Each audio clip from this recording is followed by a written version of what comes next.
د حضرت عبدالله ابن عباس رضی الله تعالی عنہ نه روایت دی، فرمایي چې یو بانډچي کوچی نبی کریم صلی الله علیه وسلم په خدمت کې حاضر شو او نبی علیه السلام ته وویل چې ما نن میاشت وکتله، د روژې میاشت یادوله، د رمضان میاشت مې وکتله. نبی کریم صلی الله علیه وسلم دې پوښتنه وکړه چې ته د دې کلمې ګواهي کوي چې لا اله الا الله، دې شاهدي کوي، شهادت په دې کلمه باندې ګواهي کوي، دې اقرار کوي. هغه ورته چې او زه د لا اله الا الله شهادت ورکوم، په دې زما ایمان دی. یعنې بعد د نبي اسلام ویلي آیا ته محمد رسول الله شهادت وای، دا د دې ګواهي ورکوي چې محمد صلی الله علیه وسلم د الله رسول دی. هغه له زه په د دې ګواهي ورکوم، د دې شاهدي ورکوم، یعنې زه توحید او رسالت باندې ایمان لرم، مسلمان یم.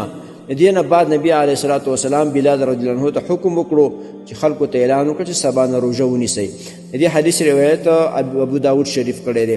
محترم مسلمانانو ورونو، دې حدیث ته دا خبره معلومه شوه چې نبی علیه الصلاة والسلام یو کس چې میاشت کتلی وه او هغه مسلمانې د مسلمانۍ اقرار یې وکړو، د لا اله الا الله محمد رسول الله کلمې اقرار یې وکړو، د توحید د کلمې اقرار یې وکړو چې زه مسلمان یم، ما میاشت کتلی. نبی اسلام د هغه ګواهي شاهدي په قبوله کړه. بلال رضی الله عنه ته ویل اعلان وکړه چې سبا د خلک روژه ونیسي. دې نه معلومه شوه چې د روژې د شروع لپاره، ابتدا لپاره د میاشت کتل شرط دي. خالي حسابونه یا قیاسونه د نور ملکونو باندې قیاس کول هغه د اعتبار نشته، بلکې مسلمانان باید د 29 په شعبان باندې د میاشتې د کتلو اهتمام کوي. میاشت به ګوري، که میاشت وکتله سبا به روژې، که میاشت ونه کتله د بل سبا بیا روژه نشي، 10 د شعبان به پوره کړي.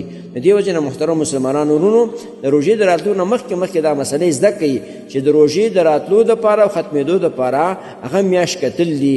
د روژې د ابتدا لپاره چې کله روژه شروع کېږي میاشت کتل دي، کله ختمېږي هغه میاشت کتل دي. د دې وجې نه به موږ او تاسو د علماو تابع یو. علما چې کومه فیصله کوي په کوم ملک کې اوسېږي ته به د هغې تابع وي، یا په یو ملک کې اسلامي نظام دی لکه افغانستان، هلته به ته د حکومت تابع وي او اسلامي نظام دی، او چې محکمې که به فیصله وکړه په هغې باندې به ته سمعنا واطعنا وایي او په هغې به عمل کوي.